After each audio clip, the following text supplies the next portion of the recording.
आज हम बात करेंगे हेनरी फ्योल के 7th प्रिंसिपल के बारे में, जिसका नाम है रेम्यूनरेशन ऑफ पर्सन्स।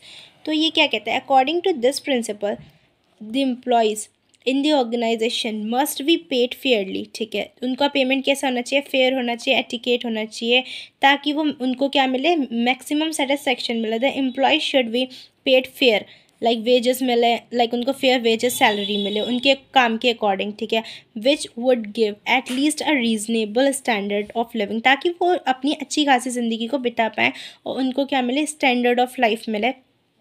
ठीक है, the same time it should be with in the paying capacity of the company. ये डिपेंड करता है पेइंग कैपेसिटी ऑफ कंपनी पे भी।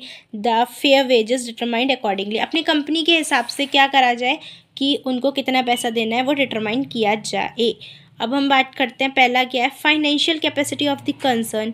क्या होना चाहिए? फाइनेंशियल कैपेसिटी होनी चाहिए। ठीक है, वो कंसर्न होनी चाहिए by keeping in mind the maximum wages act of government. ठीक है, the wages and salaries paid by competitors. ठीक है, तो क्या है? For example, if in a particular year the organisation has earn more profit, ज़्यादा प्रॉफिट अर्न करिए then apart from like giving extra profit to shareholders and owners, तो shareholder owners को देने की जगह some part of profit must be giving to employees, तो वो employees को भी मिलना चाहिए also in the form of bonus, bonus की फॉर्म में मिलना चाहिए ना। This will encourage and motivate to put more efforts and increase the profit. अगर हम एम्प्लॉयज़ के साथ अच्छा बिहेव करेंगे, उनको अच्छा पैसा देंगे उनके काम के अकॉर्डिंग, उनकी पोस्ट के अकॉर्डिंग, तो क्या होगा? वो अच्छा काम करेंगे, वो मोटिवेट फील करेंगे और अपना 100% देंगे।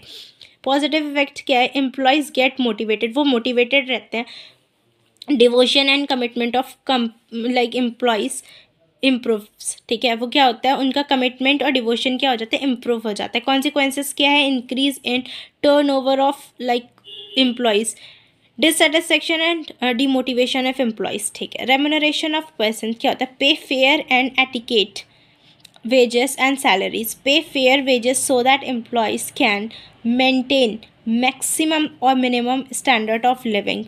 With increase in profit and prosperity of organization, increase employee salaries and wages also.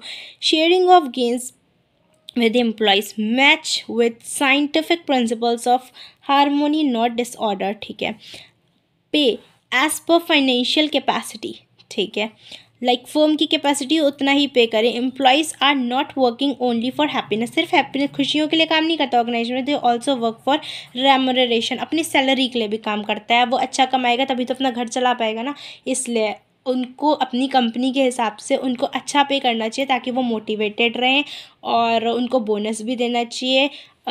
ऐसा नहीं है कि अगर प्रॉफिट हुआ है तो वो सिर्फ शेयर होल्डर ओनर के बीच बचेगा, नहीं, वो एम्प्लॉयज़ को भी देना चाहिए। बाकी उनकी कंडीशंस का भी ध्यान रखना चाहिए, हेल्पफुल रहना चाहिए उनके साथ। यही सारी चीज़ें हमने इसमें डिस्कस करनी थी। Thank you.